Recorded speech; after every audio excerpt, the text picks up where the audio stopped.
Hi guys, ඉතින් සාදරයෙන් පිළිගන්නවා තවත් market analysis වීඩියෝ එකකට. ඉතින් අද මම analyze කරන්න යන්නේ NQ chart එක, NQ future chart එක. ඉතින් subscribe කරලා නැත්නම් subscribe පාරක් දාන්න, channel එක support එකක් දෙන්න. ඉතින් හරි අපි බලමු market එක කොහමද අද බලන්නේ කියලා analyze එක. ඉතින් මේකෙදි අපිට පේනවා uptrend එකක් ගිහලා තියෙනවා සාමාන්‍යයෙන් මොකද aggressive විදිහට මෙතනින් pick up එකක් අරගෙන ඉතින් ඒකට අපි බලමු කොහොමද වොලියුම් එක ඩිස්ට්‍රිබියුට් වෙලා තියෙන්නේ කියලා මේ ඒරියා එකේ. right ඊට පස්සේ අපිට මෙතනදී පේනවා මාකට් එක P shape එකක් තමයි තියෙන්නේ. ඒ කියන්නේ bullish පැත්තට මාකට් එක බරයි මේ වගේ ප්‍රොෆයිල් එකකින් අපි P shape කියන්නේ. වොලියුම් එක තියෙන උඩ නිසා වොලියුම් එක bullish විදියට තමයි අපි දකින්නේ. ඉතින් ඒකෙදි අපි ඊට පස්සේ තව අපිට පේනවා මෙතන fair value gap එකක් තියෙනවා. මම volume profile එක අයින් කරන්නම්. පොඩ්ඩක් කරදරයි එහෙම කියනකොට. හරි මෙතන අපිට පේනවා fair value gap එකක් සහ market එක මෙතනට ඇවිල්ලා හැරලා ගිහිල්ලා තියෙනවා. right සාමාන්‍යයෙන් අපි fair value විතරක් බැලුවොත් එහෙම අපිට පේනවා fair value gap එක මේ මුළු candle එකම තියෙනවා මේ area එකේම fair value gap එකක් විදියට තමයි අපි දකින්නේ. ඉතින් එතකොට සාමාන්‍යයෙන් මේ තියෙන support එකත් එක්ක අපි support and resistance බලනවා නම් මේක connected මේ support එකෙන් හැරලා ගිහිල්ලා කියලා අපිට හිතන්න පුළුවන් සාමාන්‍ය candle විතරක් බලනවා නම්. එතකොට අපි ඒකට තවත් ඇඩ්වාන්ටේජ් එකක් විදියට අපි බලමු big trade field එක on කරලා මොකක්ද මෙතන වෙලා තියෙන්නේ කියලා. right ඊට පස්සේ දැන් බලන්න අපිට මෙතන 56ක buy trade එක open වෙලා තියෙනවා aggressive විදියට market එක උඩට යනකොට. right ඊට පස්සේ මේ area එකේ බලන්න market එක එතනට ඇවිල්ලා මේ support එකත් එක්කම උඩට ගිහිල්ලා තියෙනවා. එතකොට අපි සාමාන්‍යයෙන් support and resistance විතරක් බලලා trade කරනකොට ඒකට වඩා තව block point එකක් add වෙනවා. මේ වගේ indicator එක add කරාම අපිට පේනවා මෙතන institution involvement එකක් තියෙනවා market එක මෙතනින් reverse කරන්න. ඉතින් මේ දෙකම එකතු කරන් අපිට trade එක තවත් accurate විදියට ගන්න පුළුවන්. මෙතනින් අපි මේ වගේ තැන් වලින් buy trade එකක් ගන්නවා. right මේ වගේ 1 to 2 risk reward එකක් ගන්න පුළුවන් මේ trade එකෙන්.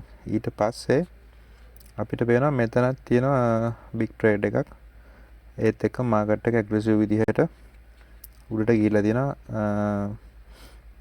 ඊයේ සතියේ. ඉතින් ඊට පස්සේ අපි මොකද්ද කරන්නේ මෙතන zoom කරලා බලනවා. ඊට පස්සේ අපිට මේකෙන් සාමාන්‍යයෙන් දැන් big trade එක විතරක් බැලුවට අපිට හොයන්න බෑ මොකක්ද මේකේ තියෙන වැදගත්කම. ඒ කියන්නේ මේ හරියට trade ගොඩාක් trade වෙලා තියෙනවා market එකේ. ඒකට අපි on කරගන්නවා footprint chart එක. right footprint එක on කරගෙන අපි බලමු මෙතන volume එක distribute එක volume කොහොමද තියෙන්නේ කියලා. right ඊට පස්සේ මෙතන බලන්න සාමාන්‍ය අනිත් මේ විනාඩි 5 candle ඔක්කොම තියෙන්නේ. ඒතර අනිත් candle වල තියෙන්නේ 2000 2500 1800 900 එතකොට මෙතන aggressive විදියට market එක buy කරලා තියෙනවා. ඒත් එක්කම 3600ක volume එකක් තියෙනවා මේ candle එකේ. එතකොට මේ ලොකු volume එකත් එක්ක අපිට මේ candle එක highlight කරගන්නවා. ඒකේ අපිට වැදගත් තැන් දෙකක් තියෙනවා. right ඊට පස්සේ අපි එක තැනක් දැන් බැලුවා ඒකේ market එක කොහොමද රීටෙස් උනේ කියලා. ඊළඟ අපිට වැදගත් වෙන තමයි මේ area එක. හරිද? අපි ඊට පස්සේ මේ area එක මාක් කරගෙන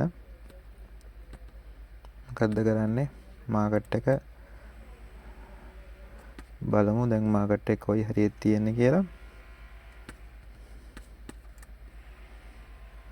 හරි market එක දැනට තියෙන්නේ මෙතන.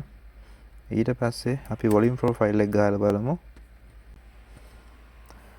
එතකොට දැන් අපිට පේනවා මේ volume profile එක ගහපුවාම මේ area එක low volume node එකක් කියලා අපි identify කරගන්නවා. ඉතින් දැන් බලන්න මාකට් එක පහළට එනවා. මේක මං ට්‍රේඩ් කරන විදිහට මගේ සිස්ටම් එකේ විදිහට මාකට් එක පහළට එන්න ඕනේ. මේ ඒරියා එකට ටච් කරන්න. මොකද දැන් මේ හරිය ලොකු ලික්විඩිටි ප්‍රමාණයක් තියෙනවා. රයිට්. එතකොට මේ ඒරියා එකට ආවොත් තමයි මම ට්‍රේඩ් එකට එන්න වෙන්නේ. මේ තියෙන ලොකු වොලියුම් එක, මේ කැන්ඩල් එකේ තියෙන වොලියුම් එක සහ මේ හරිය තමයි වැඩිම ට්‍රේඩ් ප්‍රමාණයක් මේ කැන්ඩල් එකේ වෙලා තියෙන්නේ. එතකොට මේක තමයි ඒක ආරම්භය, ඒ පිකප් එකේ. එතකොට මෙතෙන්ට මාකට් එක ගෙනකොට අනිවාර්යෙන් රිජෙක්ෂන් එකක් තියෙනවා. ඉතින් එතකොට මම මේ මැද කොහෙදිවත් ට්‍රේඩ් කරන්නේ නැහැ. ඉතින් මම ගෲප් එකේ දැම්මා මම මෙතනින් බයි කරපු එක. ඒ කියන්නේ මේ තිබ්බ වොලියුම් එකට මම මෙතනින් බයි කරා. රයිට්. ඒක මම මේ හරියෙන් ක්ලෝස් කරා.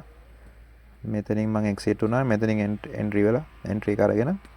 ඉතින් දැන් ඊට පස්සේ මම ආයෙත් බලන් ඉන්නවා. මෙතනට මාකට් එක රීටෙස්ට් වෙනකන්. ඉතින් ඒ නිසා ඒක තමයි මගේ අද සෙටප් එක.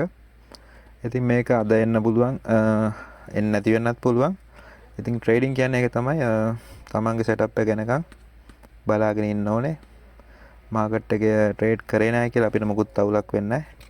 අපි ඇග්‍රෙසිව් විදිහට ට්‍රේඩ් කරලා ලොස් කර ගන්නවට වඩා මාකට් එක අපේ සෙටප් එකට එනකන් බලන් ඉන්න එක තමයි වැදගත් වෙන්නේ. ඉතින් අපි බලමු මේක ප්‍රෙඩික්ෂන් එකක්, ඇනලයිස් එකක් 100% මේක නොවෙන්න පුළුවන්. ඉතින් අපි බලමු මාකට් එක මෙතෙන්ට රෙස්පෙක්ට් කරනවද, කොහොමද වෙන්නේ, රියැක්ෂන් එකක් දෙනවද.